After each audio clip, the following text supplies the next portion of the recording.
Welcome to Money Convos, where we discuss personal finance and investment tips. We're committed to helping people create wealth and achieve financial freedom.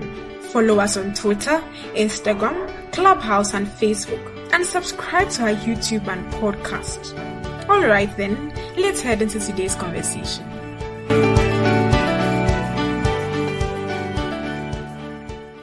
Hi, Liam. I'm doing well. How are you doing yourself? I'm great. Your new DP though. I'm just remembering it again.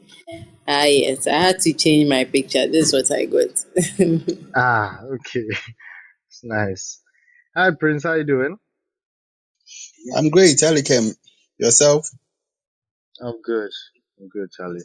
Hey Prince, there was this, like 2 weeks ago, you said when I come to town, I should pass by your place, Charlie. I forgot to. All right, please let me know anytime you are coming. You are Where's passing. your office? Where's your office located? It's at airport, Airport. close to Nyaho Azuma Banda Mosque. The Yes, Amtrak. in the same. Yes, that cave inside, no? yes, in the same Okay. building It's not with far from. Newmont. Okay. All right. So if you are coming, just let me know so that I can bring it over. Okay. Okay. You know what? Tomorrow, bring it. I'll set an Okay. alarm. Yeah. I'll come to your. I'll come for it. No problem. No problem. You are sorted out. I'll bring it. Thank you, David. How you doing? Welcome. Hi, David. How I'm you good. doing? I'm good, man. Not too bad. How are you guys? Charlie, we are good over here. Awesome. You sound a bit different. Yeah, I was actually in the middle of sending you a DM when you called my name. I'm impromptu swamped like crazy right now.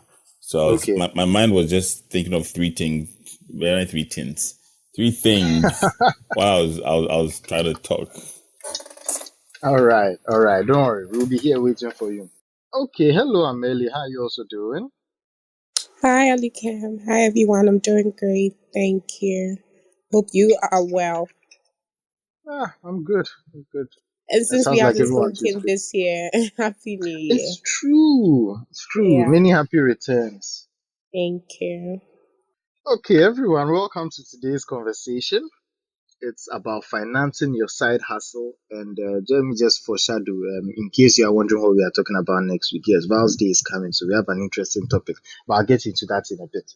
Anyway, so financing your side hustle. Today we have two people in the hot seats. Oh, it's not that hot. Two main special guests. We have Amelie. She's not a stranger to our room. She's not a stranger to Money Convo. She comes here every now and then to share her expertise with us. And we have Abigail also here. Abigail is an entrepreneur, a very unique one. In fact, when she tells you her main thing and she tells you what she does, you wonder how the two add up. So without much ado, I'll allow them to introduce themselves and tell us what they do. So let's start with Amelie. Amelie, please do introduce yourself and share a little about you. Okay. Again, hi everyone. My name is Amelie. Background is in private equity, which generally means that we invest into businesses. We pool funds from high network clients and other fund managers to invest into businesses in Ghana, Nigeria, Sierra Leone, and Cote d'Ivoire.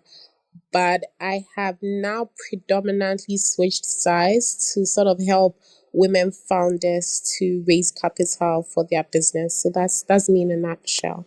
Thank you, Elikem. Oh, money woman, helping people raise money. Sounds nice. Okay. Oh, speaking of helping women raise money, well, we have an entrepreneur in our midst. So, Abigail, why don't you tell us what we do, and at the end, tell us your main thing that you went to school to do. Okay, good evening, everyone. Thank you, Elikem, for bringing me here.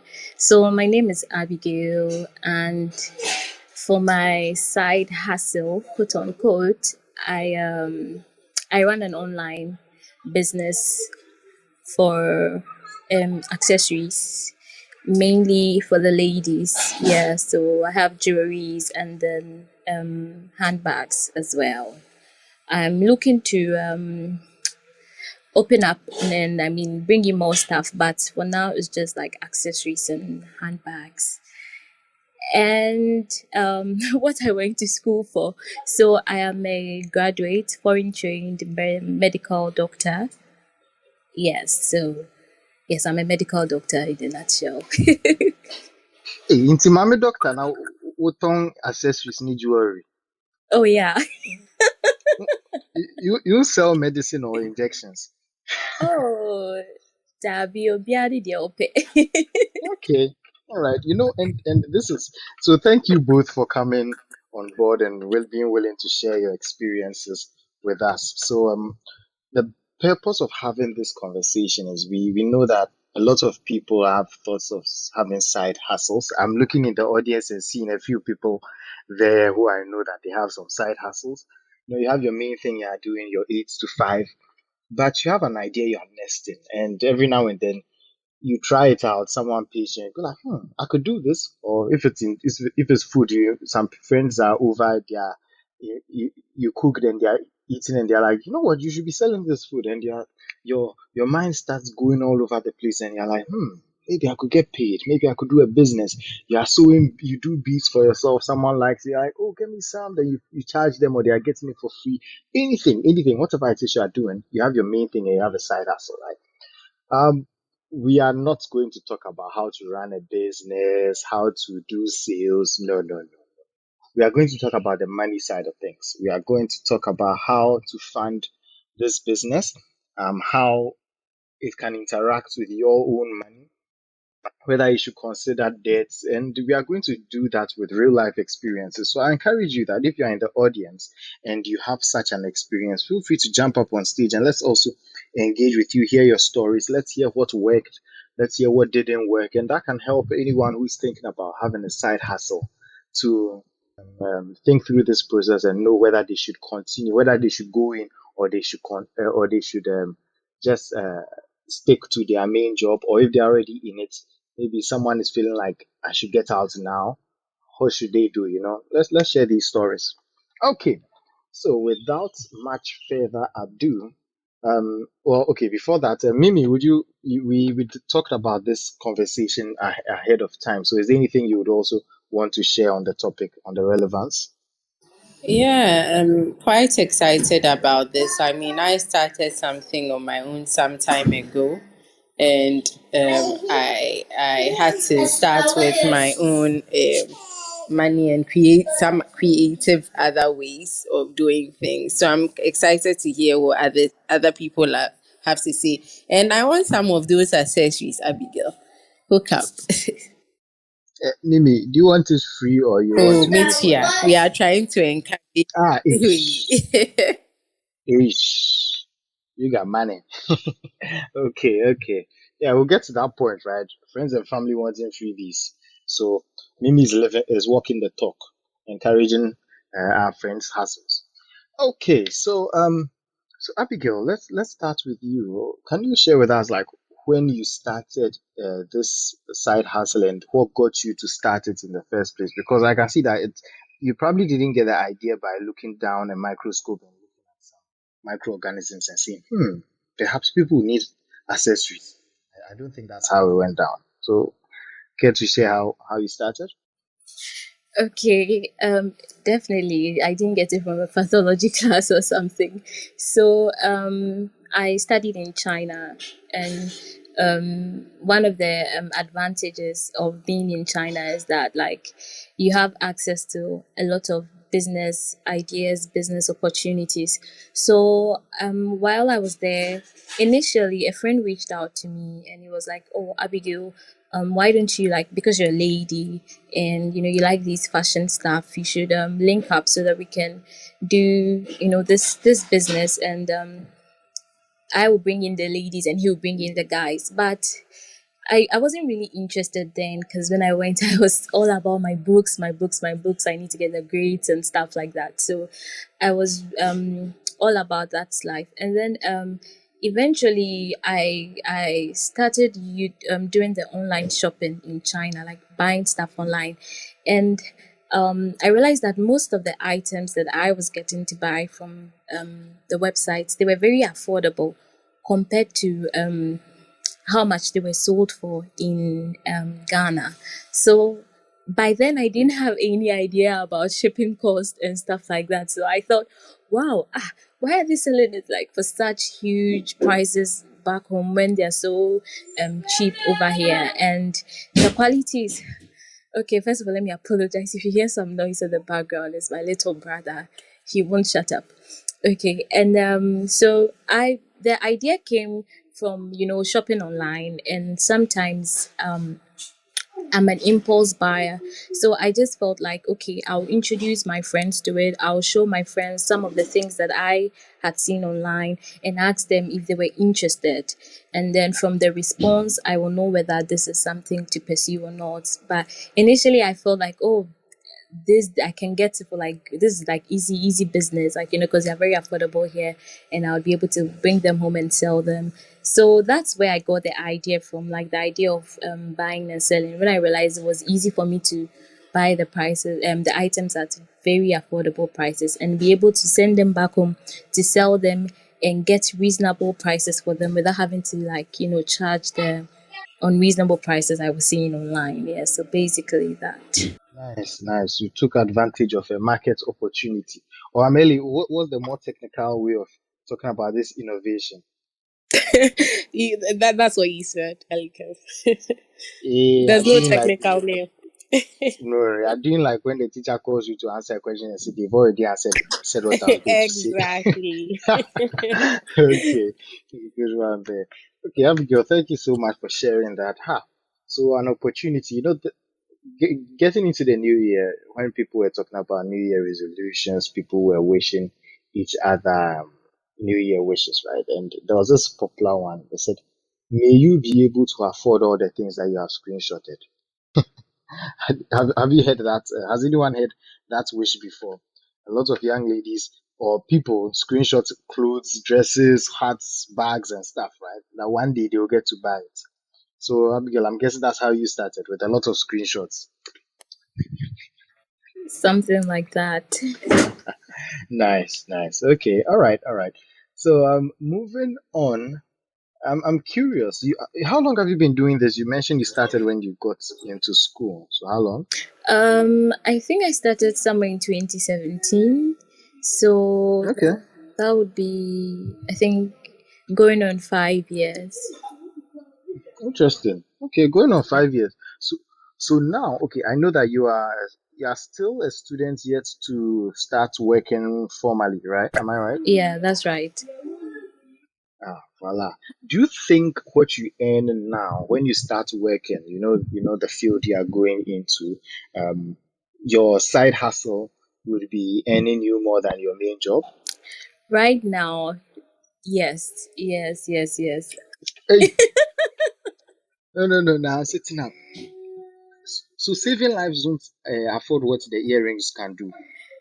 I mean, right now, because I've built it, it's been quite a while. Definitely, I Hmm. mean, because I mean, 5 years down the line, I have like customers. It's a steady business now. So, Hmm. how much I can make in a month definitely is going to be more than what I will earn. If what I'm hearing about the salaries is right, then yeah, definitely. Maybe when I become a medical officer, but as a house officer, yeah, it's Hmm. more than that. Hmm. Interesting. Interesting. Mimi, what do you think about this? When you get to that point when your side hustle exceeds what your main job can be giving you. Elikem, I don't even want to start. I think the excitement will be too much. It will be too much. Okay, okay. And so, Abigail, at which point would you say, um, if your side hustle is providing you maybe X amount more than your main job, you would just forget about being a doctor and giving people prescriptions in handwritings that they can't read. At what point would you say, I'm going in full time? Okay, personally, I do not see myself. going in full time anytime soon, because I really love the health profession, and I want to stay in there and work for as long as possible.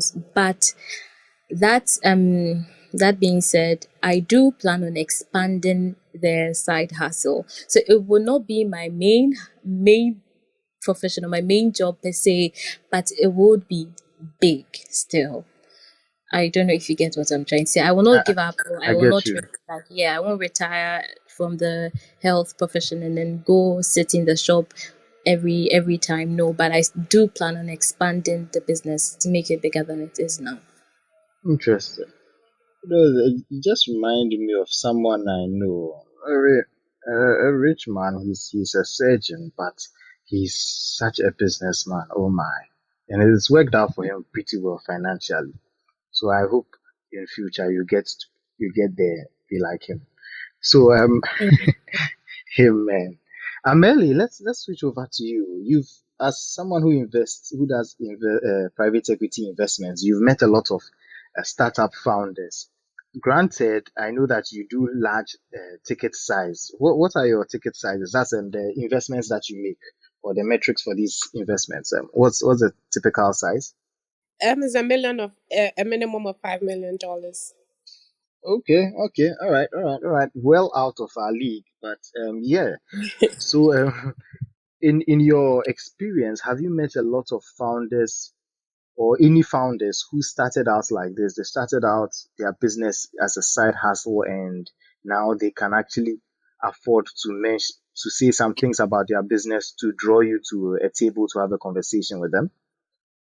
Yes, a lot actually. And from experiences, even those that start like that are more sustainable. And so we like to hear the story. We like to see the journey from startup to growth to maturity, stuff like that. So yes, definitely we do see a lot.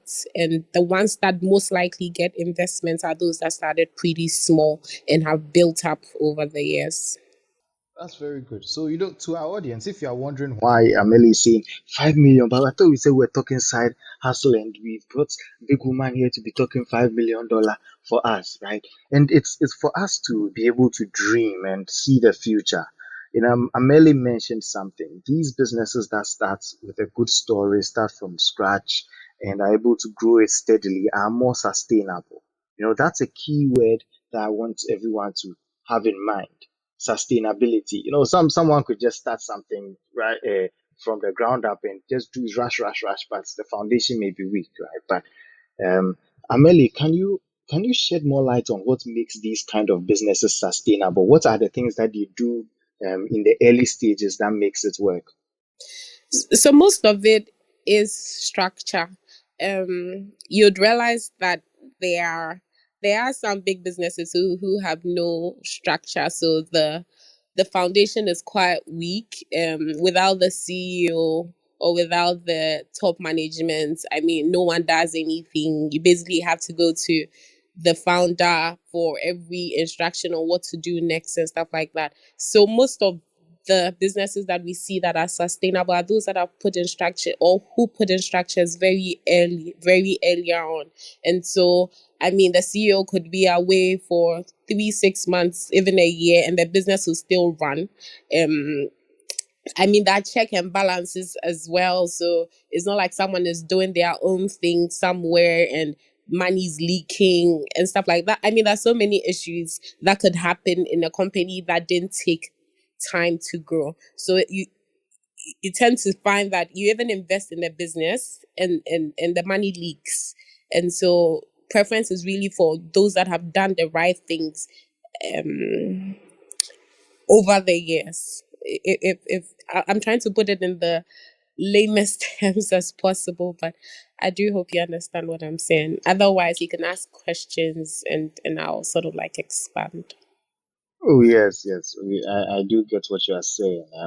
And to our audience, feel free to shoot me a question in the chat if you have any questions. If you are too shy to raise your hand to come and ask, I know Amelie can be quite. It looks like a very big woman, yeah, Please, shy. Elikem, Me self, please. if I wasn't the host, I'd be shy. Please.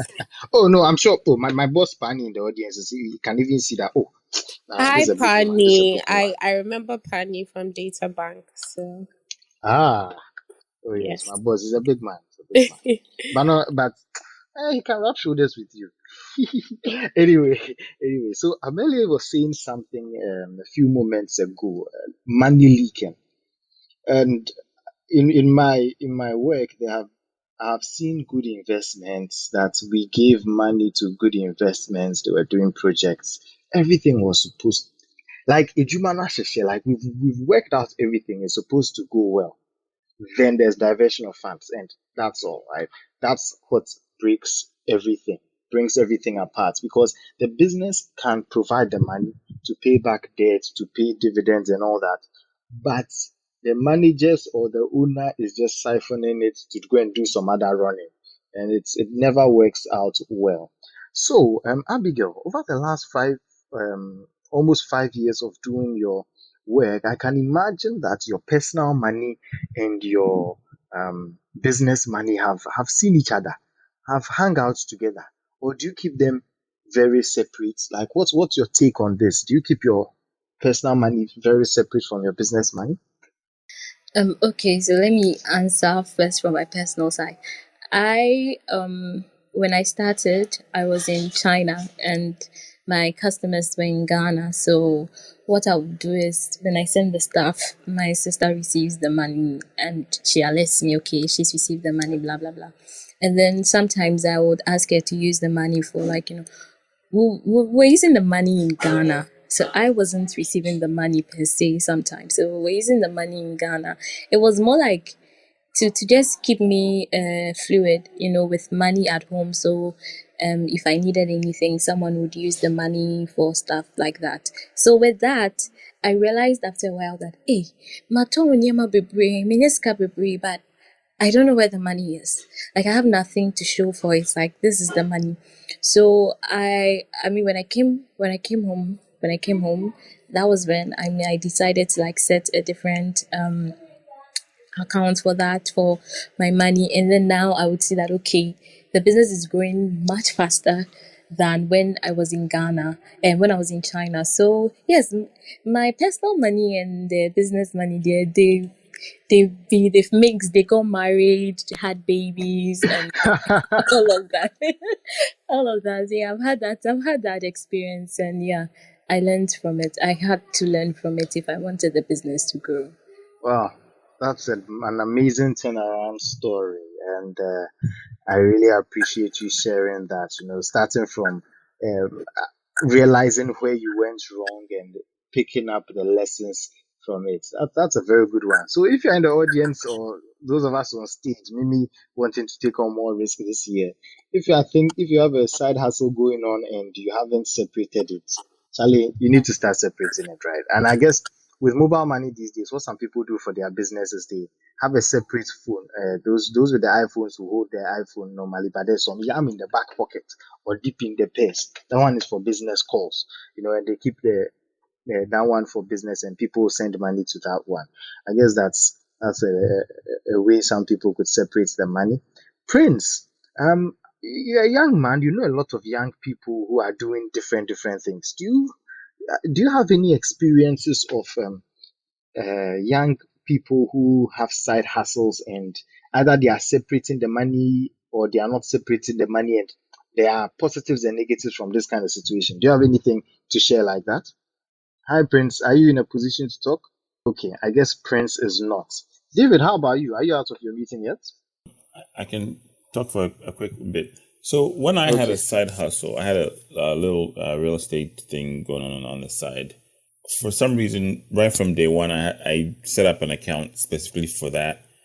And then, all the money that was coming in was going to that account. All the expenses were being paid out of that account.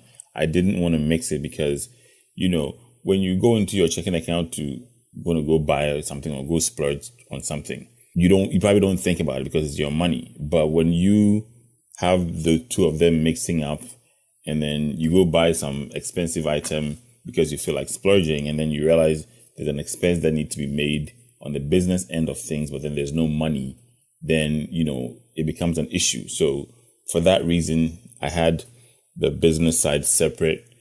I count all my paperwork, everything. I was just filing them separate from my personal stuff, so that when, from time to time, maybe the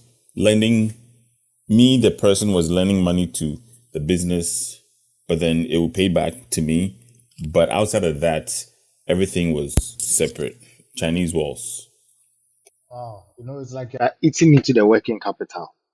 I heard of a story of someone who had a shop. They were selling food, and I I heard that after some months it wasn't operational, and found out that the owner of the shop, the lady who was running the thing, has run out of her working capital. She's spent everything, and I can imagine it would be difficult to keep that money separate. When your money comes in small, small, small, okay, your child comes to ask for this, then you just remove from that same purse, right?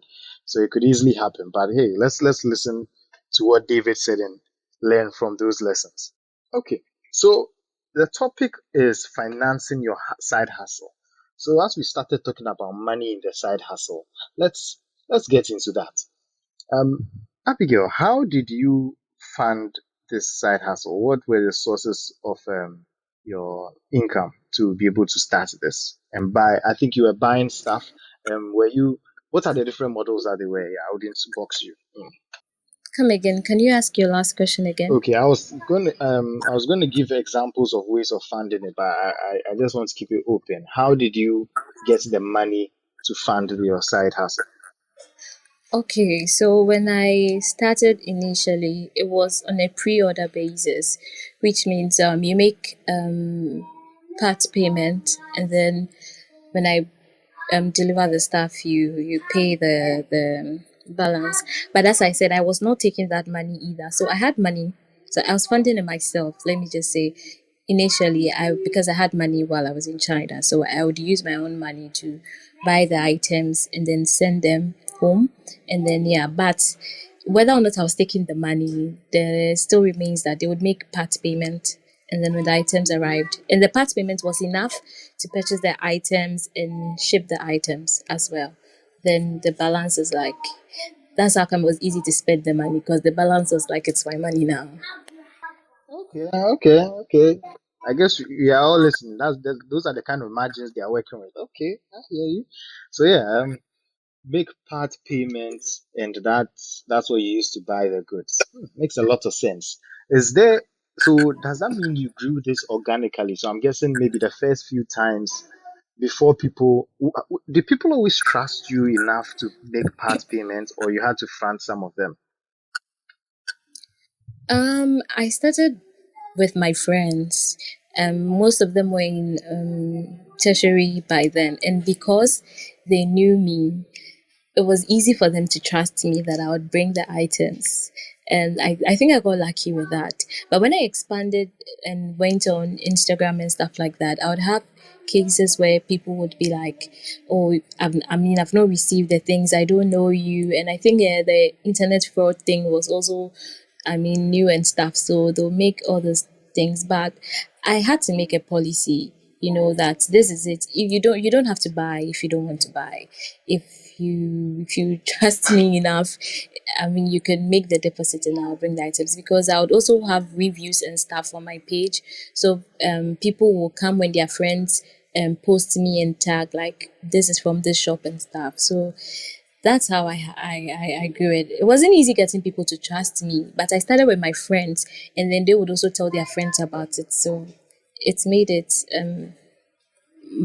reduced the stress, let me say. Ah, nice one there. Okay. So you see how we may be talking about money, but trust was such an important currency in starting your business. Friends who could trust you and to know that you'd deliver their goods to them. That's great. Amelie, are there any other ways that people are able to finance their side hustles from the start? All right. While I'm not an expert on side hustle, I'll basically just tell you how SMEs fund their businesses, and I'm sure most of it will fit into the whole side hustle thing. But to start with, I'd say that if it's a side hustle, you don't have to buy everything you need to launch at once, but it's useful to come up with a startup budget so you can like plan ahead for what you need to buy.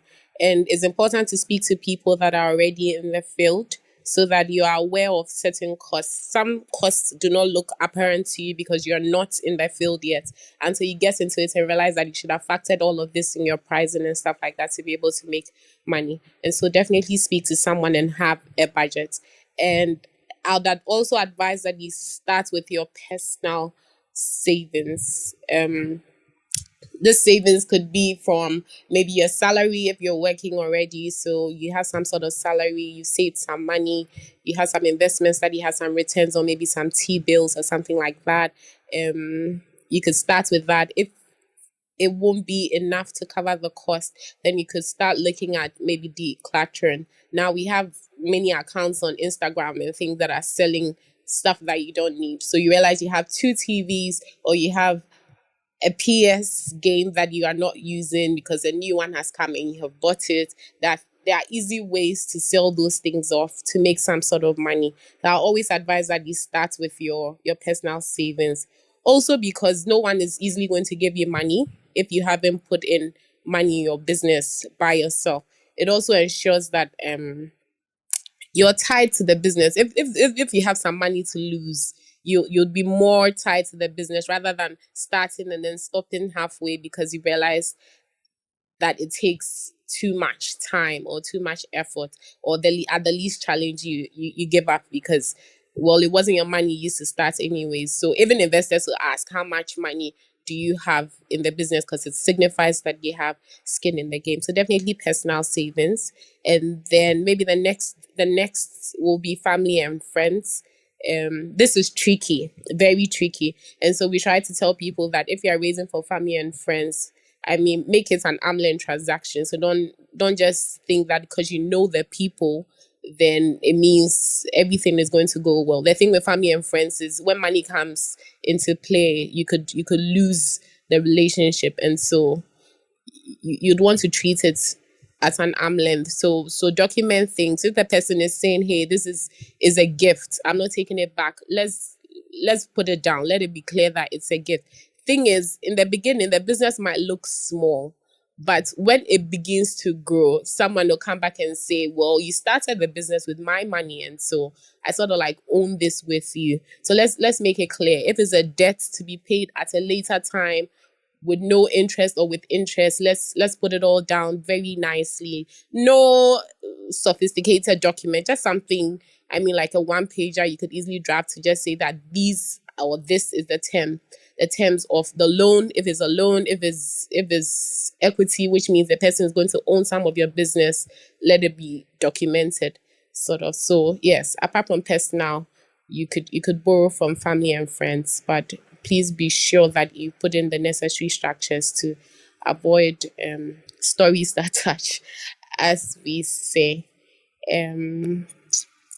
Yeah, did you want to go on with something else, Alikem, or do you want me to Yeah. talk through all of I think I want to. I'll circle back to you in a bit, but I want to touch on some of the things that you've said. Yes, so as you go ahead. okay. So as a recap, so we heard starting with Abigail that she had her clients pre-order, so they would make part payments before she buys the stuff and send to them. So that was one way of financing the business. Then Ameli came in and mentioned some other points, which is one, you don't have to buy everything you need to start up. Start small, and I think it's something that we say quite often, but people feel like it sounds too easy to be true, so people just want to say, nah, I need to get this, I need to get that, and then they waste time and then they just don't start. But start small. And then you should have have a budget that you can work with, the things you absolutely need. Then you start with your own savings. You need to have your skin in the game, right? Start with your own money. So when Amelie said start with your savings, I was looking at Mimi because I was wondering if Amelie would say go touch your pension money or your tier 2 or your tier 3, because you got close. Maybe would have had my head. I I'm know I telling would. you. Because when you got to the table, I was like, oh no, you don't. Okay, all right. That's good. That's good. All right. So save some of what you have from your main salary. Remember, we are talking about side hustle, right? So it's something on the side. So where's your main? Can it give you a little here and there? Do you have something saved away? And then I like this point. I don't think I've thought about it before. Decluttering, selling stuff you don't need. Oh man, people with old clothes, old shoes, old bags, man, you can start now, and that can help you get some money to fund your business. And imagine if you've been receiving these items, maybe quite expensive Gucci bags and stuff. Maybe Gucci, maybe some expensive bags that you don't necessarily need to wear to have 10 versions of the same one. You could sell five. You never know. The money is just sitting somewhere in your wardrobe. Okay, and so yeah, I really love that point. Then there's a family and friends one, which is quite tricky. So before we even just expand on the family and friends ones, right? Is there anyone here on stage who has had these experiences before with starting an investment with your own money? Perhaps you withdrew from your savings, or maybe you decluttered. You did in Ghana we don't do yard sale, but you can put it on Tonaton or sell it to somebody. Yeah, you had these experiences where you sold some of your possessions to get startup funding for your side business. Anyone here? Oh, Jennifer. Yes, hi Jennifer. Welcome, and shout out to Paulina too. Paulina, I'm coming to you next. Okay, Jennifer, let's hear what you think. What you want to share. Okay, thank you. So I personally do not have experience with decluttering or selling stuff, but I'm about to have that experience. And so I just want to add on to the conversation before I come on to what I want to talk about personally. Sure. So the all the things that have been said are also very good. And I think one last thing is to talk to people in the industry that you want to get into while you are raising the funds. Because as Amelie says, sometimes standing outside, you think, oh, the costs that I can foresee are just this. But before you get in the distribution costs, somebody coming to look at your thing and give you a quote costs, different sunk costs.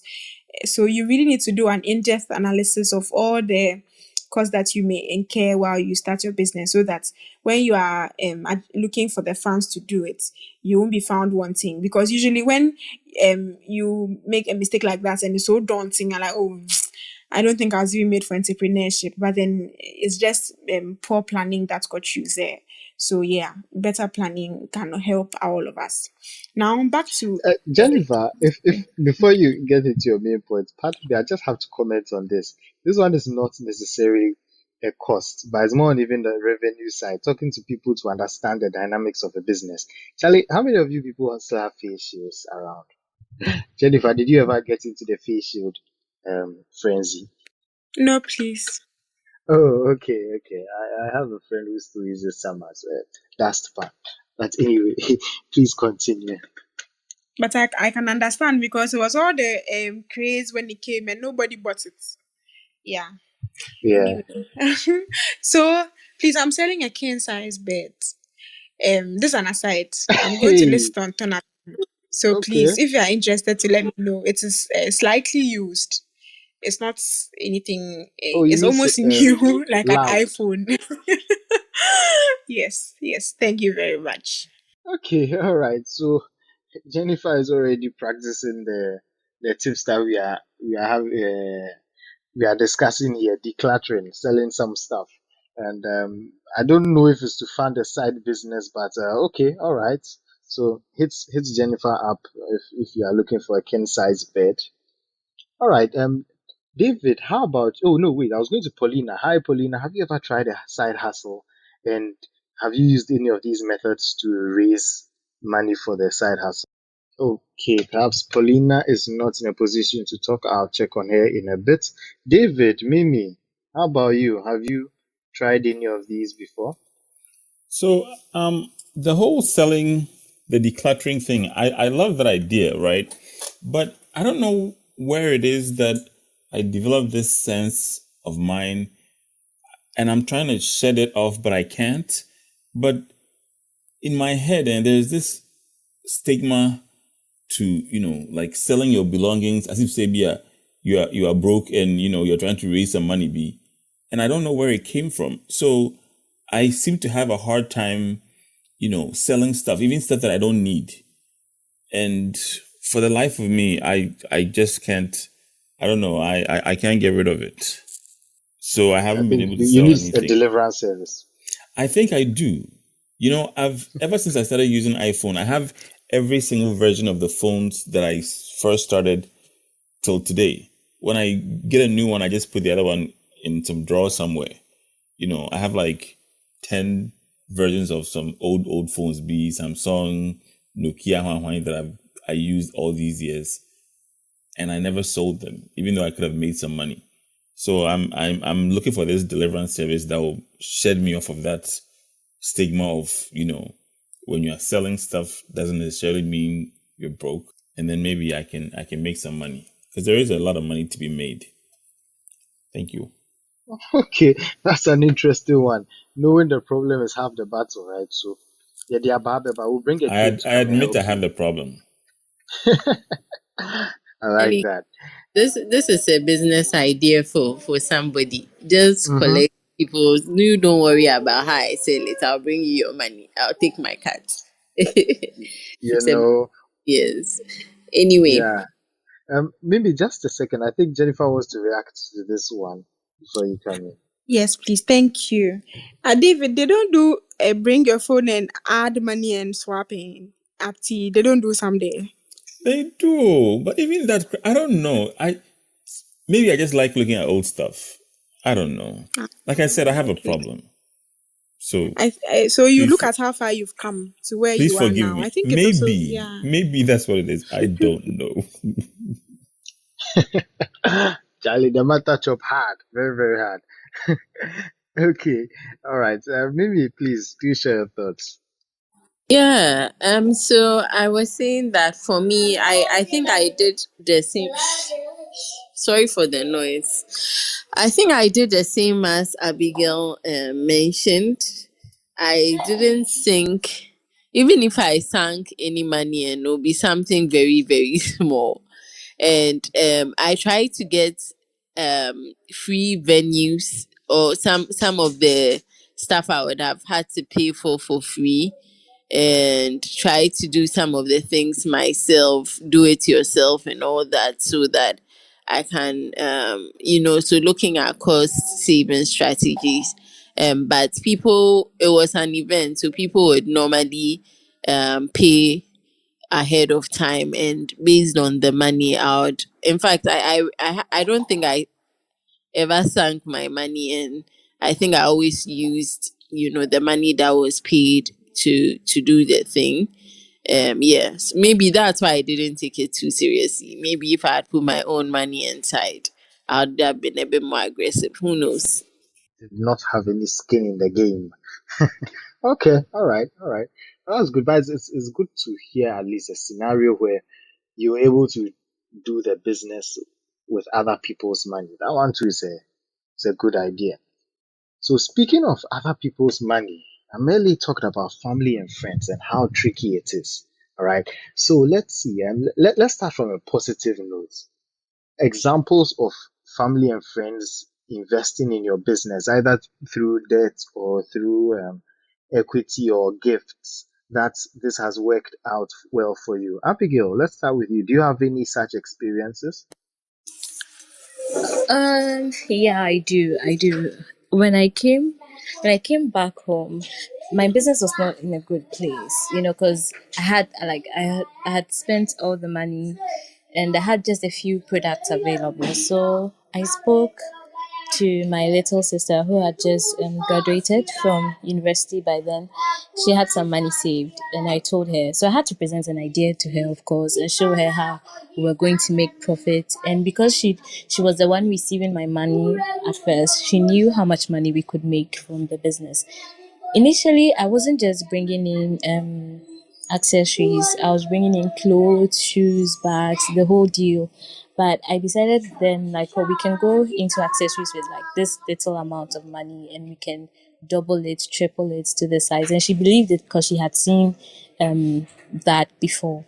So she invested into it. She invested with her money and we brought in the goods with my mom as well. My mom also invested like kakra, and then we brought in the goods. And then when I told her about like how much money we'd made, she was excited. You know, it was like she was like, okay, keep the money, and then keep like expanding the business so that you can grow my money for me, something like that. So yeah, I've had my mom and my sister invest into the business, and after a while I decided to bring in bags as well, but I had just ordered accessories, so I didn't have enough money for that. So I told my friend, and I had to also present a business idea to him as well, because he was like, okay, show me how you plan on growing the money and how you pay back. He didn't take any interest on the money. He was just like, I'll just put in the money for you. Like, you can pay me when you feel like, or when you're ready to pay. He wasn't eager to take the money back. And so he invested in it. And then I brought in the bags, and I made the sales and doubled, tripled the money, whatever, X times the money. And I've made another shipment for the bag. So yeah, I've had a few people investing the money, and it's been positive because, like, it's their money, and money is like, as Amelie said, money is it's a sensitive issue. It could destroy your relationship with your loved ones, so you have to guard it with your life and make sure that you're taking care of it so long as people invest in the money. So that's what I did. Okay, that's great. You felt a great sense of stewardship for other people's money, so you guarded it well and made the best out of it, I right? most certainly did. Nice. But was there a time when you felt like you let someone down? Like you took their money and you weren't able to return it, or Charlie, your business there be constant. Uh, well, I've had one experience like that, but it wasn't with my business per se. It's a whole different issue, and that was when I was mismanaging funds and I wasn't thinking well about, like, that was when I was living the free life by then. I'm a changed Okay, person now. okay, that's great. That's great. Okay, all right. So, anyone else with experiences? David, how about you? Family and friends. You sound like you've been independent since you were born. But did you ever have to draw on family and friends funds? Unfortunately, no. Not because I didn't want to, but it's because if there's you cannot borrow from zero. So if there's none, you're on your own kind of thing. So I haven't had the pleasure. Maybe I can borrow from some of my friends on the platform here. Up here, I see Elikem, Abigail, Amelie, all you business owners. I can borrow from you sometime soon. So I look forward to I doing that. No, Amelie is your start and finish. Bless you, Please, I beg of Amelie. first. You Thank you didn't in mention my advance. name. Oh, Yes, ouch, please. Why ouch, didn't you ouch. mention my name? That's a good one, David. And I was thinking, look, if I hope you did you invite your family members to come and listen to Money Convos? Because if you did, Charlie, they're organizing some serious family meeting for your top. Because you said you can't take from zero. How? How? Anyway, David, be ready for your people. They are coming for you soon. Okay, all right. Let's see. Anyone else? Just flash your mic if you had such an experience. Then Danielle wants to make a contribution to the topic, and then we move on. In fact, one more person in the audience will be coming up. So, David. Say acho. David, someone is sending me a message in the audience, and he's saying that he vex plus you. And this is someone who's actually messaged me some time back that you introduced him to Money Convos, and he vex. How can you tell him that your family and friends there's zero? Yes, David, your answer. Okay, so the person who is vexing plus me, Hmm. you know how sometimes when you have favors or when you know that if I go to Elikem, he will give me, right? And I don't want to take from Elikem and go disappoint. So you always want to wait for that very, very good conk business idea before you go to Elikem, right? Because you know that that business idea is going to make you boatloads of money. So that's the whole deal with that person who's sending you the DM. And believe me, I am working on something big and I'll need a couple millions. So let that person know that I have a request for a couple millions coming down the line. So he shouldn't worry, he or she shouldn't worry. Hey, Charlie, you give bill that. Okay, all right. Then please calm down. Your time will come. I just want to make that to favor count for something, right? That's the only reason why I haven't gone to them yet, but it's coming. Okay, great. All right, Danielle, you also had some words for David? I only had 2 words for him. Anyway, I'm really glad we're having this conversation. I think it's very relevant, at least to me personally. I have a side hustle, but I don't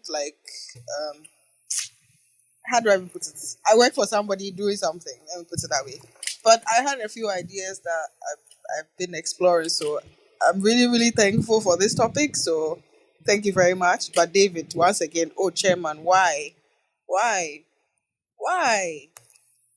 Okay, Daniel, I'll come. I'll come. I'm looking for the very good business idea. Why? You're looking Don't for worry. the what? I didn't hear the last part of your sentence.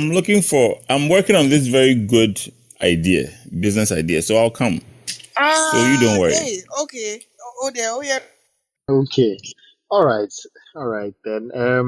I before Robert has joined us on stage, but before I take Robert's question, a question came in the chat earlier on, and it's asking. I think Amelie, this is a follow up to something you were saying earlier about how business businesses that start from scratch and are built sustainably work out.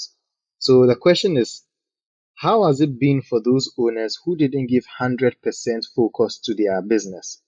Did they see the growth that others have seen? Right. Thank you for the question. Yes, you will see some level of growth, but if you do compare to those that have been diligent in starting and through over the years, you see the difference.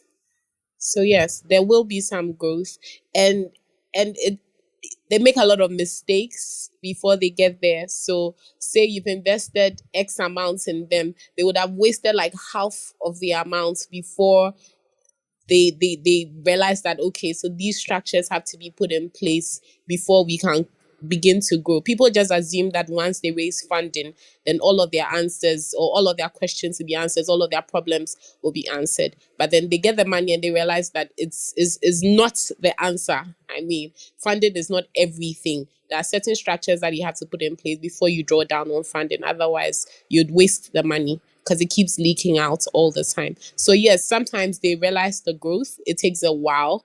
They would have also lost a lot of the money before they finally would have put in those checks. But yeah, it depends on how quickly you realize it. You could turn things around. But those that really do have the structures in from the get go do much more better than those that don't. Okay, so I have a follow up question to this. Speaking of focus, yeah, for someone doing a side hustle, let's assume a young person has an 8 to 5 or a student, and they are doing a side hustle. Is there an amount of time that they need to set aside every day? Is there a golden formula that every day you must do 2 hours, spend 2 hours on your side hustle or 5 hours on your side hustle? Is there such a golden formula, Amelie? Okay, so as I said initially, I'm not an expert on side hustles. I don't give money to side hustles. I expect that you're in it fully because I can't have you be a captain of different ships. I need you to be in one so that when we know that you know that it's sinking and you don't have any other option. Yeah, that's the kind of entrepreneurs or founders we will back, not people who have a side hustle. So I won't be able to give an answer to that. Sorry. Okay. Thank you for the candidness. But I'm guessing then you wouldn't be funding Elon Musk anytime soon, since his hand is just in He's too not many even on jars. my radar. Good one there.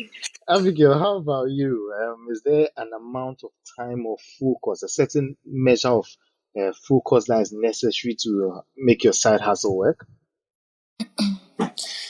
Um, well, I can't speak for everyone, but I mean, what I can say is, you know, the nature of the business you're doing, right? So you will know that. I mean, for me, I'd say I'm a student, and I'm not always online. I'm not always online to reply messages. But back in school, what helped me was the time difference. Like China was ahead by 8 hours. So then by the time I would be up having my class, people are sleeping. And when I'd get home from class, that's when people have now woken up. So I would be like, I had time for them. But now that I'm home, it's an online thing. And mostly the orders come through like text and stuff like that. It doesn't really take a lot of time to pay at to talk to the customer, find out what they need, and then attend to or take their orders. So I would just say you have to pay attention to like the nature of the business, and you can do. I don't think there's a golden rule like, oh, you should spend 2 hours, 3 hours. Maybe there is, but I don't know about it. But I can't say spend 2 hours, 3 hours, 4 hours on your side business or stuff like that. But what I can say is study the nature of the business and see how best you can devote your time so that there's ample time for your business. What some of the mistakes we make is because we call it side hustle, it's become something of an afterthought. You know, it's like, oh, wait, maybe I'm try me keke, or is this something small I just need to keep me fluid? And with that attitude or with that mindset, you wouldn't pay it much attention. You would starve the business. But then, like, if you take it as like, you know, your own project, like, this is my baby, this is for me, and you know, you want to grow it, you'd be able to give it the needed attention, because I mean, it's different for everybody. Yeah. Okay, great. Make it your baby, not just your side hustle. Make it your baby. Thank you for that thought. And it's very subjective. Know what needs to go into your business. Okay, so Robert, welcome up stage. I think this is the first time I'm seeing you in Money Convos here on Clubhouse. Um, do introduce yourself and share your thoughts or your question with us. Yeah, Alikem, thanks for the opportunity. As the name goes, I'm Robert Rex for the name. I'm professionally, I'm a settlement planner, special town planner. Yes, but I'm also an author. I have two books, one for tertiary freshmen and one on mentorship. And yes, actually today is my first day in the room. I was just enticed by the title, financing your side hustle. So that was why I joined. But when I joined, you were talking about, you were asking if some of the speakers had the experience of collecting money from family and friends to finance businesses, and I just wanted to share an experience on it. Earlier, we had a team of, mostly I would say entrepreneurs. We're trying to put up one or two businesses. I see business sometimes it might require some amount of money which may be way beyond your what you can afford. So sometimes you will need help going to the bank, and others outlets may not be convenient since you don't have the structures and other things. So there was a strategy that we developed. It's not really a strategy, but you try to look through a wider net into, it was more of family, friends, and our network to see how it goes. Initially, it was a colleague who was working on, he's actually a blogger. He had a blog, and he wanted to upgrade with all some of the structures to make it a standard blog because he started earning from Google AdSense and he needed some overhaul. So we just looked beyond our network and we were able to raise some money. I think that one was roughly around 6,000 or so cities. And he was able to upgrade the blog, and now it's earning something that is paying the amount he he took from those who contributed. And when you contribute, you also earn equity in the business, so that in the long term you'll be able to get something out. And there was another one which it was actually a restaurant which we set up last December, and it's really doing well. He also needed something around 30,000, though we weren't able to raise all the money, but we were able to raise I should think around 18,000 or 20,000. And we set up, we supported with fridge and some of the things we couldn't get money to purchase. We just supported with all these things, and I think within just 2 months, it's been able to increase equity about 20% or 30%. The last time I checked, I'm yet to verify from his account, and yeah, it works. Though you may not find big money from your colleagues, friends, and family, but if you're able to get the structures, as the lady, I think Amelie was saying, if you're able to get a good plan and structures in place, if you brief a family or friend, he or she will be willing to add something. They may not get a huge sum to support, but something to get you closer to what you are looking out for. At least will come. So yeah, that's what I wanted to put across. Thanks for the opportunity. Thank you so much, Robert. Thank you. And hearing these stories just got me thinking. It's like someone has a business idea and friends and family just jump in, right? So, what about these ideas make you so willing to invest in them, or um, what do they need to do to convince you? Is it about the business idea? Is it about the person you trust, or what does it take to make you want to give them your money? Uh, okay, first of all, business plan is really important, because and two, interest, three, trust, and yes, four, I think, a long-term relationship you build with the person. Because I first of all, I put a business plan there, because if I want to put something in a business, I mean a friend or someone propose, I would want to know what business is it about, how is it going, and what's the numbers ahead. How is he able to recoup whatever is being invested in the business? And sorry, I said I business plan, trust, relationship. That's one I just forgot. Relationship, because I would want to know where my money is going and how to trace the person in case I need my money.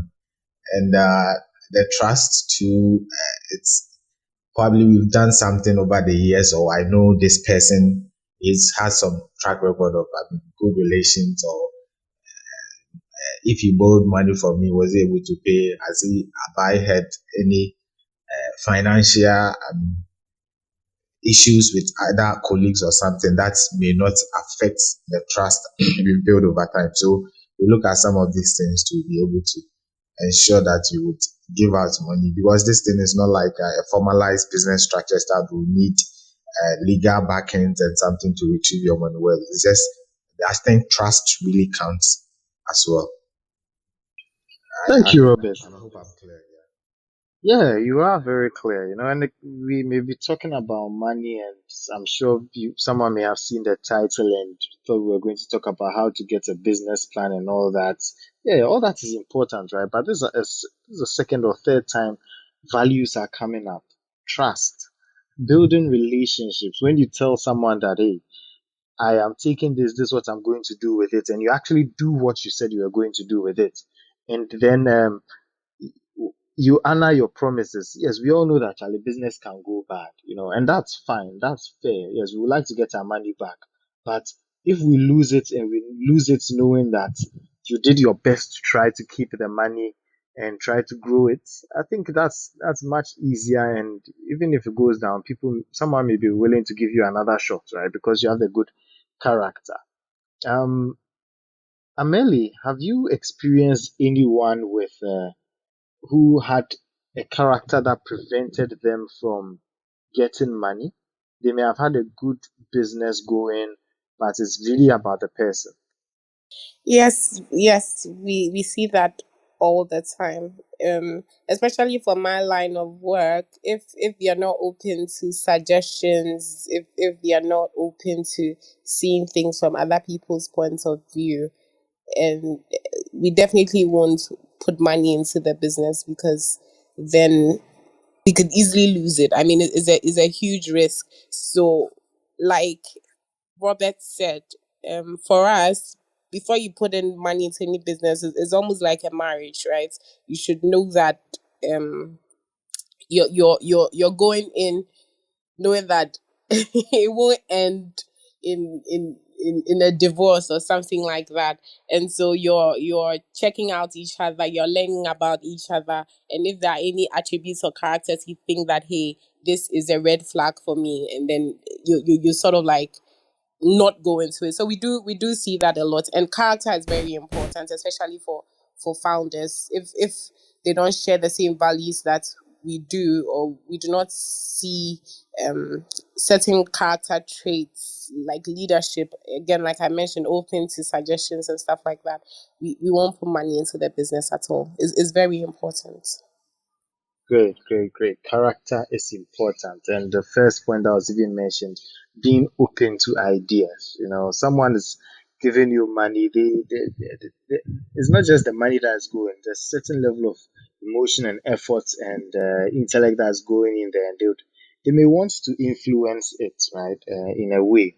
So be a little open if you want that. Okay. So I'm curious, Abigail, back to you. Right now, is your business just you? Like, are you a sole proprietor? I know it may not be registered fully, but are you the sole shareholder of your business? Okay, so it's a yes and no thing. Yes. The Facebook is complicated. Okay. uh because I said I started with accessories when I came home, and then summer last year I decided to expand and then bring in handbags as well. So with accessories, I had a challenge that required for me to bring in a partner. I live in Kaswa, and delivery from Kaswa, any pickup from Kaswa is going to start from like 40 cities. That was a big challenge for me. And I had a friend in East Legon. So I decided to bring her on board. So it's an online business. We don't have like a physical shop yet. So she keeps the stuff and the riders will pick up from her.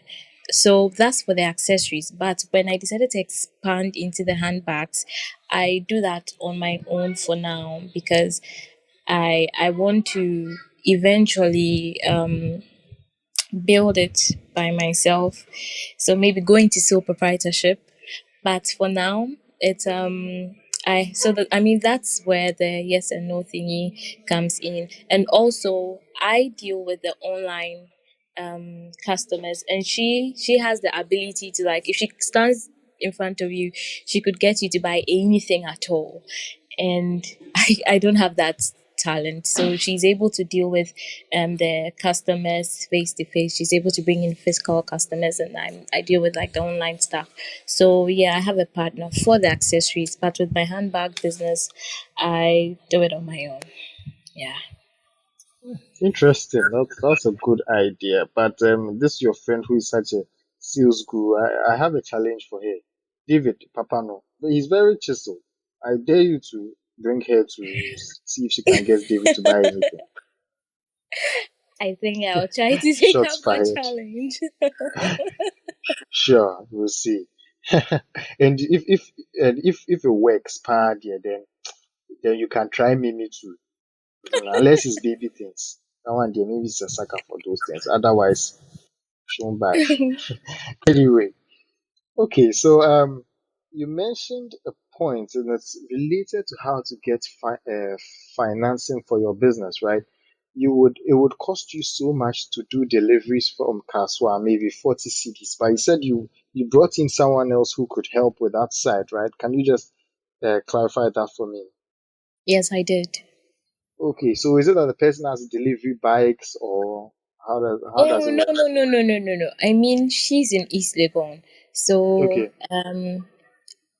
I brought her in so we could do, like, she would deal with the physical clients. That's number one. Okay. But also it was easier and cheaper for the riders to pick the packages from her place and deliver within Accra, because most of the Okay. customers are in Accra. Yeah, so it was much more affordable for the riders to pick up from her place and then deliver around Accra than it was for them to pick up from me, because sometimes, people, the delivery cost alone will discourage someone from making the purchase. So I had to consider that. The delivery cost. I just was it today. In fact, today I bought some kinky. The kinky is 19 cities. Delivery cost 20 cities. I had to buy 2 packs. It wouldn't be worth it just buy 1 pack. Uh, the math didn't add up. But yeah, so guys, you are hearing this story, and it's a very good lesson in there. Partnering with someone, it may just be that the person lives closer to town than you, and you partner with a person instead of paying high cost for delivery. You have a partner you can work with, and you also observed the partner also brings in skills that Abigail does not have. So that's a key thing you need to be looking for in a partner who will bring on skills that you don't have to complement what you have, and then you can grow your business with that. So those are some good synergies and a good lesson. It's an indirect way of funding your or financing your business. I have a message in the chat that's correcting me that David says he's not chisel, he's frugal. So okay, all right, well noted. David has some fans in the room, so David, go you. Okay, so let's see. I think I have no no other question from the chat, so I'll just continue with what I have planned. To anyone who's joined the conversation recently, we are talking about financing your side hustle. We have two special guests with us. Abigail, who is an entrepreneur. She's a doc. Should I say a doctor in training? Abigail, is that a good term to use? Yeah, that's accurate. She's a doctor in training. I know her DP has her wearing a mask, but you can just imagine if you see someone like the hat like this in a hospital coming to give you injection. Don't worry, you are still in the right place. But on the side, she sells women's accessories, jewelry, and things. Right? Don't ask me how they are linked. It's just about how she got in there. And if you didn't hear that part of the story, remember it's a recorded conversation. You can come back here on Clubhouse. The link you used to join is the same link that will lead you to replay it. And you can listen to that part of how she started her business early on. We also have Amelie with us. Now, Amelie is a big woman. She's into private equity investments, and if she does big ticket investments, so investments of $5 million and above. However, we are benefiting from Amelie's perspective in the sense that we are all starting side hustles, or a lot of us are thinking of starting side hustles, but we need to have an agenda where we are headed, right? If your business can grow to that point where a serious investor like Amelie will be considering it, then it's probably because of the things that you are doing now right at the beginning, the foundation level, to make it work out. So she talked about having good structures, it being sustainable, don't mix funds, don't divert funds. These are the things that you need to take care of right at the beginning. All right. So yeah, we are really grateful for Abigail and Amelie for sharing their expertise and experiences with us. Some of them have been quite vulnerable experiences, especially on Abigail's side. Amelie, still on this issue of partnerships, right? Can you help us with what to look out for in a partner? The partnerships that you've seen work, what did they have? The partnerships that you saw break down, what was going on there? What caused it? Can you share that? Elikem, I would have to ask you to explain a bit on the partnerships. I'm not sure exactly what you mean. Is this in regards to what Abigail said about Yeah. having someone in East Legon, or what kind of partnership are you talking about? Okay, yes. So it could be related to that, and also just partnerships in general. So you are doing your side hustle. Yeah, Mm-hmm. yeah. Should you go it alone, or you should have a partner? And if you want to do it with a partner, what are the things to look out for? Does that help? Okay, yeah, it does. Thank you for the clarity. So I'd say look out for someone who brings on board something that you don't have. So not everyone is an entrepreneur. You might have an idea, you might have the funding, but you might not be the one to be able to execute. So look out for someone who would be able to help with that. So basically just look out for partners that have something you don't have. It could just be money as well. So maybe you don't have the money, but you do have the idea and you have the time and you have the expertise to execute. Then you look out for someone who you can partner with who would provide the funding. But again, like I always say, let's make sure that there are documents to it. It's not maybe your friends, you've been friends for a long time, so you assume that, oh, you know each other and stuff like that. But once money comes into play, a lot of things change. And so you might want to make sure that whatever agreement it is you have with that person is documented, it's clear, there are no gray lines or yeah, in between. So whatever it is, just document it. That's what I'll have to say on partnerships. I'm Great. done speaking. Some Thank you. So someone who has something you don't have, and keep everything in black and white. Write it on paper. It feels so different. Like the way David was sharing that his selling old stuff or getting rid of old stuff is just some way for him. It's just some way when it comes to writing things on paper. It's like, are you trying to what are you trying to do? Like, I don't know. It's I guess there's that inward feeling some way. Because am I the only one who feels like that's a major difficulty for people, or is it that we just take things for granted that prevents us from putting pen on paper when it comes to these kind of agreements? Does anyone can anyone relate to this? Let's see. Oh, Paulina, are you there? Are you back now? Okay, still not back yet. Okay, great. Anyone else? Mimi or Jennifer? Okay, Jennifer. Okay, please, I want a little clarification.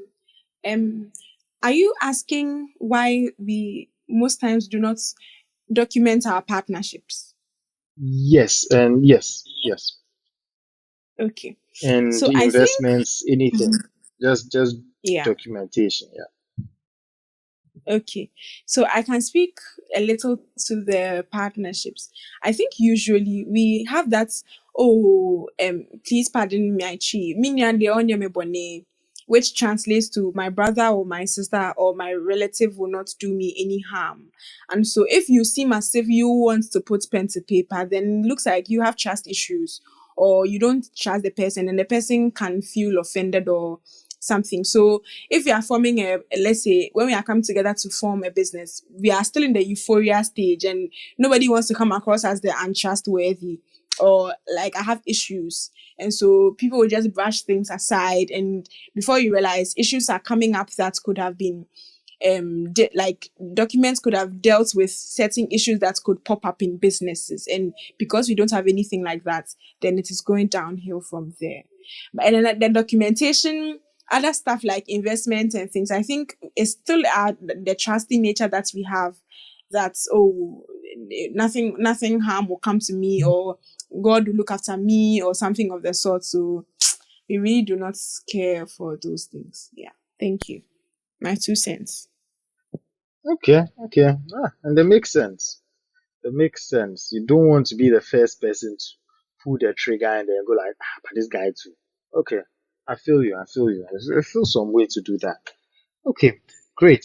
So let's see. We have so far it seems the experiences we've been talking about were more on trading, buying and selling things. Granted, Robert gave an example on restaurants. I guess a restaurant is a service industry, right? But are there any tips for like a side hustle that involves like you delivering service, maybe you teaching or doing something, and just and as we think about these tips, we would start wrapping up soon because our Oga Madam has other business to attend to. The private equity people they call at all times of the night. So I'll just ask her some concluding questions on her parts before she leaves, and then we can also continue the conversation. So yes, service industry. It seems we may not have breached that topic too much. Are there any things to note? if you are the one delivering the actual service. Amelie, do you know of anything else to note? Perhaps time management or something? Yes.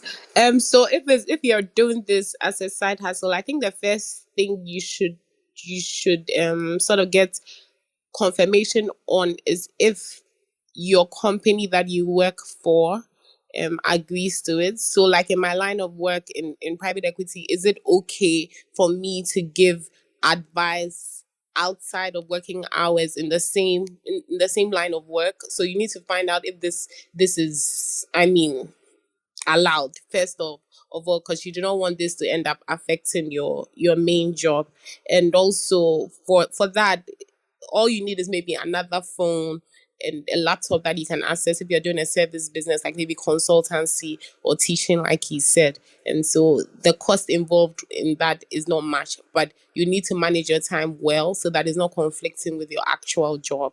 Those are the tips I'll have for that. So first off, just make sure that you are allowed to. It's if not, it could ruin your main job, and that's not what you want to happen. So yeah. Great, Charlie. This I could really relate. Like I can't. There are so many things that I wish I could post on my WhatsApp status, but because I when I started working, they didn't give me office phone. Now there's an office phone. My boss is here. There's an office phone. Okay. So, but when I started, I didn't have office phone, so everything was mixed. Now I can't just post some funny things on my WhatsApp. So I just leave those ones for Instagram. Okay, great. Thank you for sharing that, Amelie. So, Amelie, in light of you having to leave earlier, what are some closing tips you can give us in terms of how people should be thinking about financing their side hustle? It could be a repeat or a summary of stuff that you've said already, but anything you want people to remember as they exit this conversation or when they do. Okay, so the other funding options I could mention are like entrepreneurial grants. So now you have some of the banks doing incubators and accelerator programs where you as a founder could go and then learn and also get some sort of seed funding.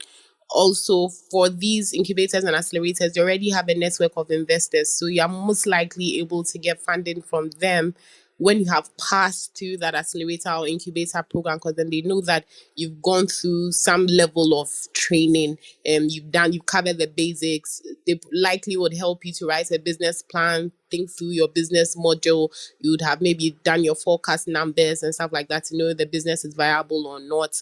And so you are not approaching the investor without any knowledge. So you're likely de-risked, if that's the word, if I could use that term. So you are most likely able to raise funding whilst going through some of these incubators and accelerators. I also mentioned that they can give you some sort of grant funding as well.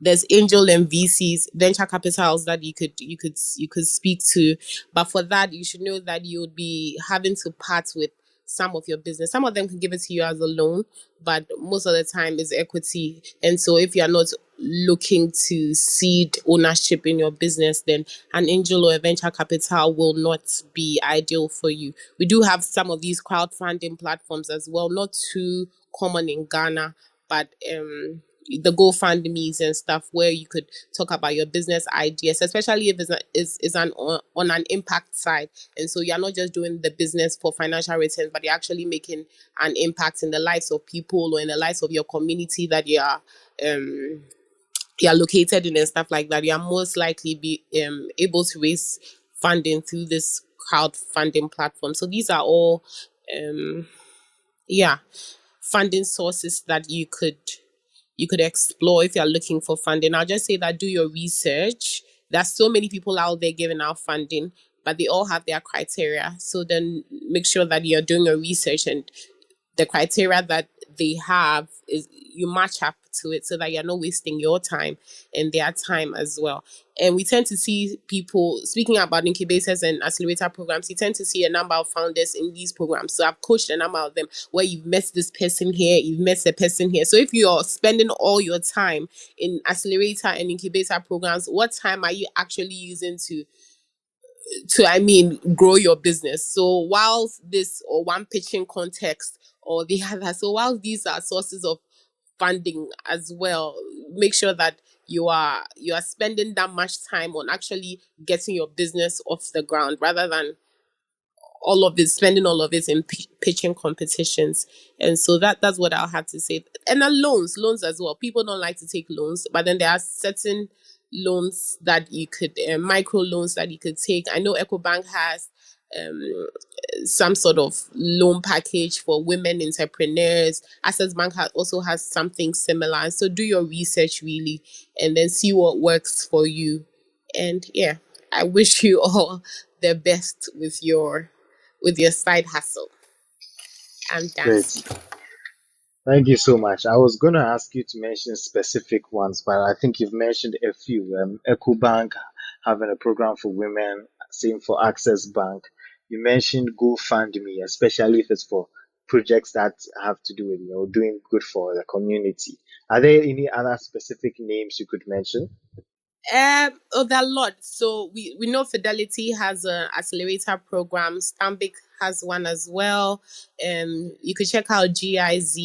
They do a lot in No Hub.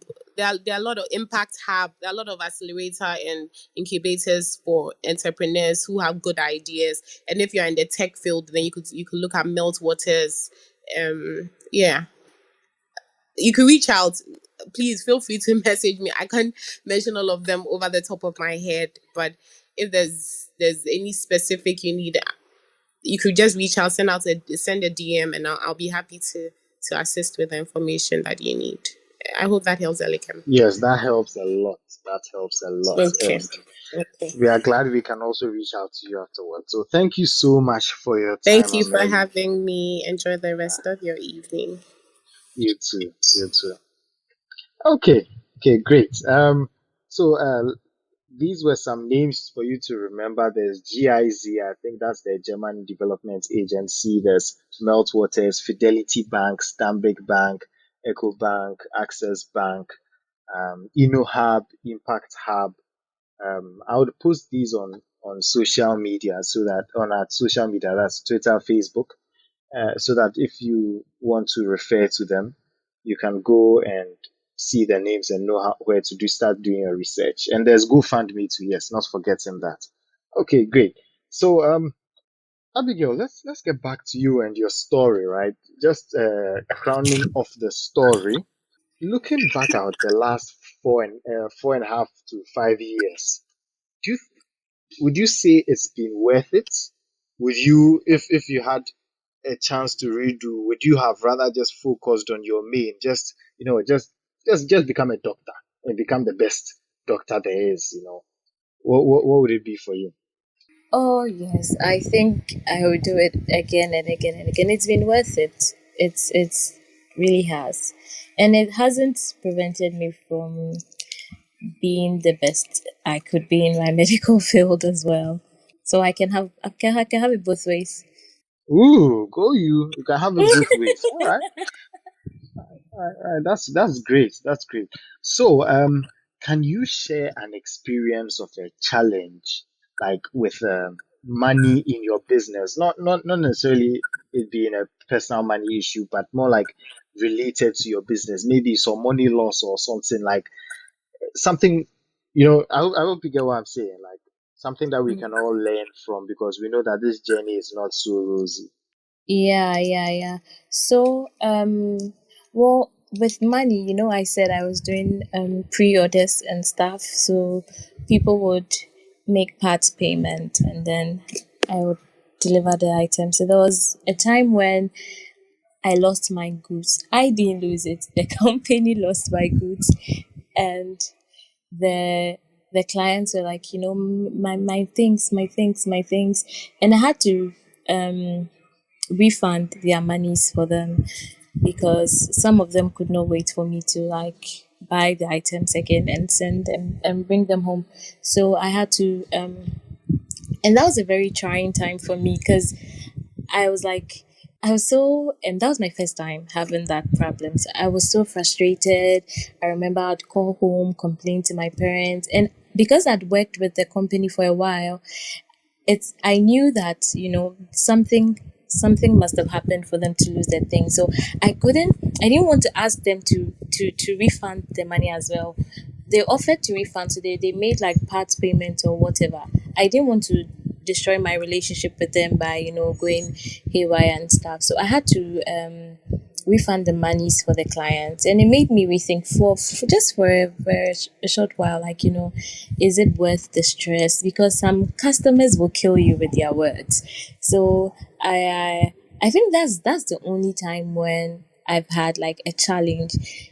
But because now I bring the items until I don't do pre-orders anymore, I don't have that kind of challenge. But yes, and also aside from when I realized I didn't have any money to show for all the work I'd done, because I wasn't okay, sorry, but phone number. I wasn't I wasn't taking proper care of the money that I was making from the business.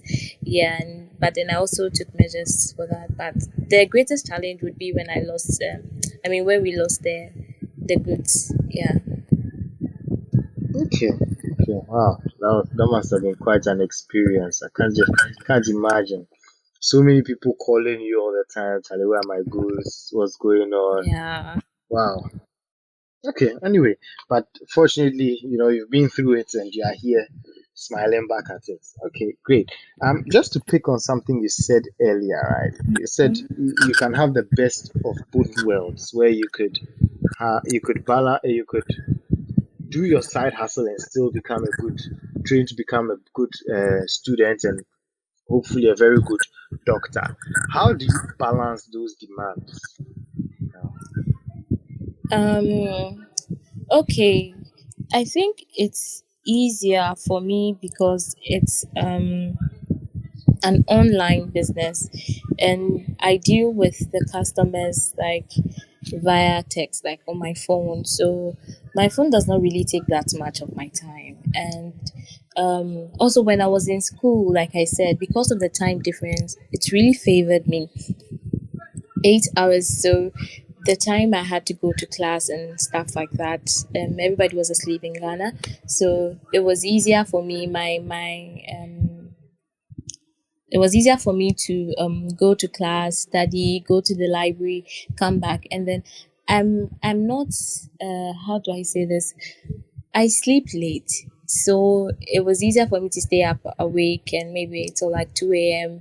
replying texts, taking orders and stuff like that. And then, you know, that's all that. So it really didn't affect me. That's what I'm saying. Because it's an online business, it's much easier for me to divide my time, because I just have to come online, reply, and everything like that. So I don't know how it would be for someone who probably has to be present for that as well. But because of the nature of the business, it's favored me. Yeah, all right. You found a business that favored you. That's great. It just reminds me of people who start food blogs because they like eating. So Yeah. why not get a chance to get free food, right? Or even if you pay for it, you are going around eating and taking pictures. People do that and they Mm, don't get paid, so they're doing it and you get yeah. paid. All right, that's a good one. So probably the last question I would ask you before we go around and take any concluding thoughts are: what do you wish you knew before you started? Well, I wish. Okay, let me in this directed to answering your question, right? But like I'll reframe it a bit, as in what I would tell myself if I Mhm. had a chance to go back and tell myself before starting the business, would be to take my time. I think when I started, I checked other online businesses that were already existing, and they had like a lot of followers, and they would be doing big giveaways and stuff like that. I thought that was what I needed to do to also get people's attention to get the followers and stuff like that. I was so focused. I was like targeting the big people and not thinking of my own journey, like to take it one step at a time. And I think there was a point where for a whole year I was doing like a giveaway every month, and that was not even translating into orders. So I had to like decide like, okay, I'm not going to do any more giveaways, and then I would see what happened. And I still had like growth, so it would be to tell myself like just to calm down and take it one step at a time. Like giveaways and stuff like that, they're not like, it's not, I have to go according to the pace of like my own business. Like if I target someone who's been in the business for like 10 years and I want to get to where they've been in 3 months, that's not possible. Or maybe it's possible, but that's not very realistic. So that would be like what I'll tell myself. That's what I wish I knew, that like stop the giveaways and focus on the business and stuff like that. Yeah. Calm down and follow your process. Yeah. That's a good point. Don't rush. Okay, thank you so much, Abigail. We really appreciate these experiences you've shared. Robert, did you want to say something? Okay, I'll take that as a no. So to the audience, to our speakers, we've been hearing these stories about side hustles, especially financing them.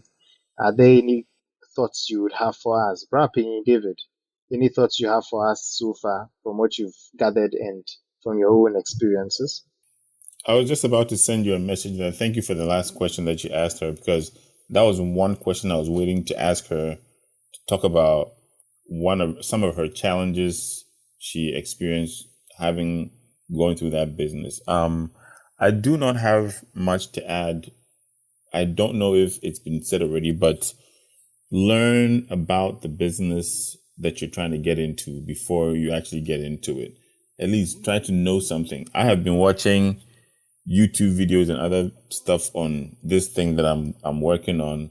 I've spent hours and hours just watching, because nowadays people put everything on YouTube. So, somebody's trying to start a hair braiding business. I bet you go to YouTube, you'll find somebody talking about starting a hair braiding business. So the data is there, the experiences are there for you to kind of listen and take notes. So yeah, thank you for sharing your experiences. Great. The way you're talking about hair braiding business, maybe we'll hear of a Papano barbering salon or Papano Master, anything is possible. hairdressing Anything shop. is possible. If they are braiding hair charging up to $200 a pop, come on now. Good one there. Okay. Jennifer, how about you? Any wrap up thoughts for us? This was a very enlightening session. It was very even though it was side hustle, I think the conversation was really mature and I learned a lot of things from this. And I hope that we could inculcate these things in our normal lives, even when we don't have a side hustle. Because like Mimi said, I don't think I have an entrepreneurial bone in my body. But the nugget I got here are good for life and even trying to balance two things at the same time.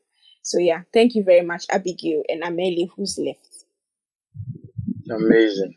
Will help you to balance things. Oh, so amazing. It's true. These are mature conversations, and sometimes the skills are transferable. So even if you are not interested, if you don't have a bone, like Jennifer, you don't have a bone of entrepreneurship in you, it will still help you to become a very good person. Okay. Let's see. Paulina, are you there? Oh, I'm not seeing Paulina available. But Yes, I'm here, Elikem. oh, great! Is our nephew asleep now? He's not. Oh, I should sing Billy Kapu for him. Did you hear him laugh? It doesn't look like he will sleep anytime soon, Charlie. Okay, Paulina, you've been listening in the background, messaging me so far. It seems like you're enjoying the conversation. What have you gathered so far? And what would you like to share with us? I like the part about getting family to invest. and more importantly, signing agreements with family when they decide to invest in your business. I think it's important. Sometimes we trust people too much and they mess us up. So it has been a great conversation. Great conversation. Thank you very much. Amele Th- and Abigail. Thank you. Thank you. Today it's a supercharged conversation, AE, so battery energy charged. Yeah. Okay, that was a dry joke, but anyway. All right. So, Mimi, how about you? Any concluding thoughts before I do some housekeeping news? Yeah, for me also, it's been very insightful because basically, if you've been following anything I've been seeing here, 2022 is, you know, the year for sowing those seeds. So hearing this and at this time, I think is going to go a long way to help me in whatever things I need to do. I learned from a friend that there are various ways of doing things, and you really need to look at the resources available to you.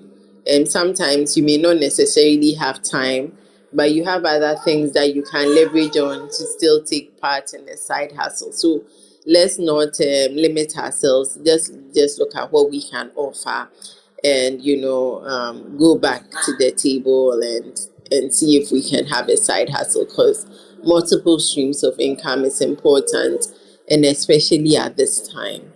Thank you. Wonderful. I think Mimi is starting to cheat us here on Money Convos. She's doing all these conversations that will suit her financial goals for this year. Now I feel like there's some agenda going on here. Paulina.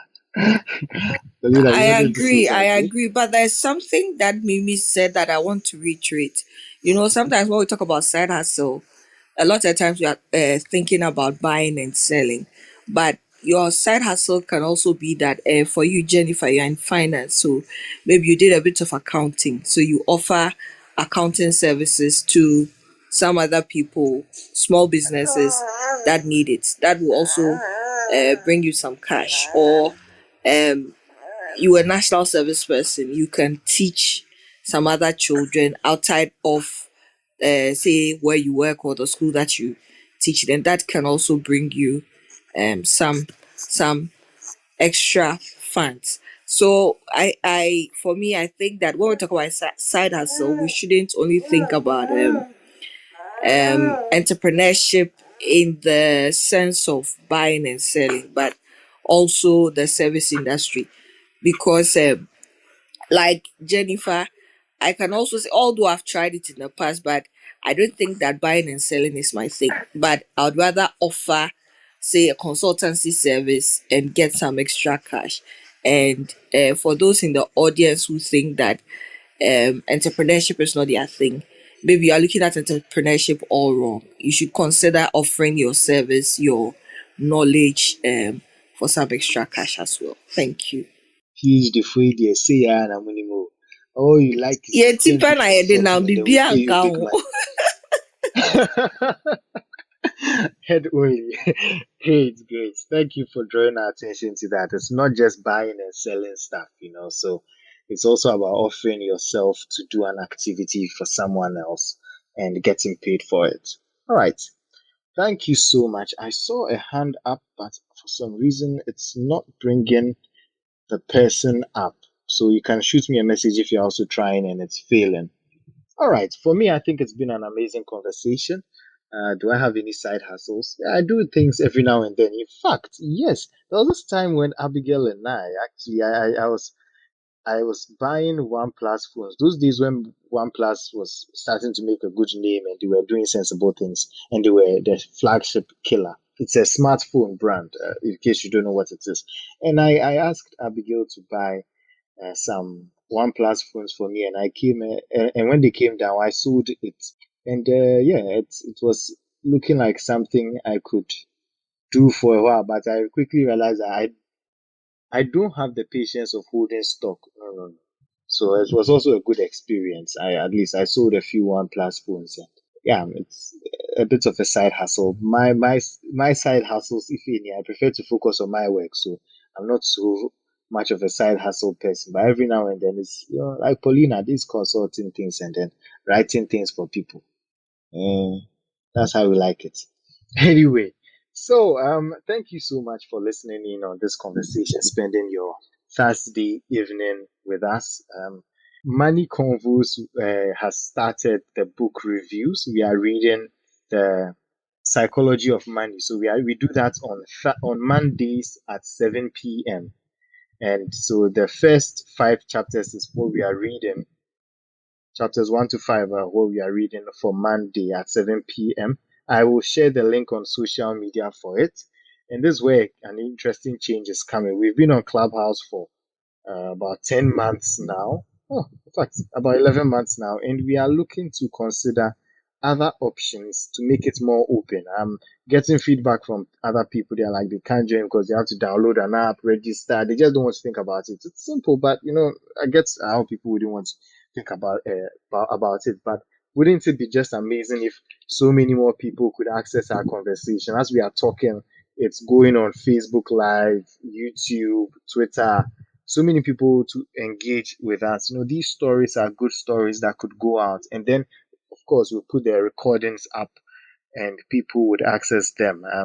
We love Clubhouse. It's really helped us reach many people, but we want to reach even more people. So it's something that we are considering. So it's likely that the link you would receive for the conversation on Monday, the book discussion, may not come to Clubhouse. So I'll just keep you posted on that. And but it would be something that would be easy for you to just click and start listening to. So that's the goal.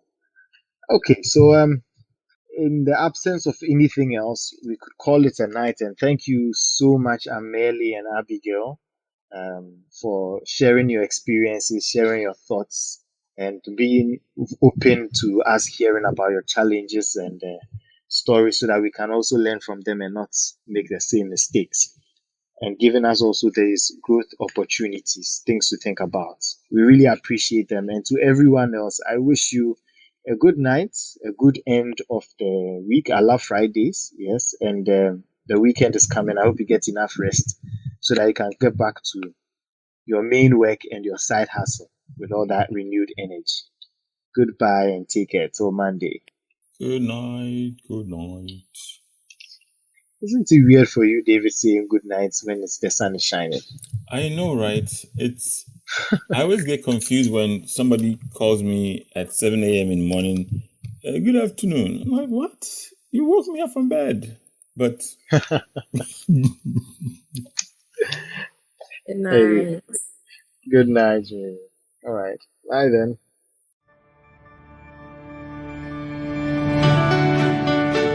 Thank you for taking the time to listen to our thoughts. I hope you learned a thing or two and start practicing. Don't forget to follow us on Twitter, Instagram, Clubhouse and Facebook. And subscribe to our YouTube and podcast. Do tell a friend about Money Convos so we all become wealthy together. Talk to you soon. Bye.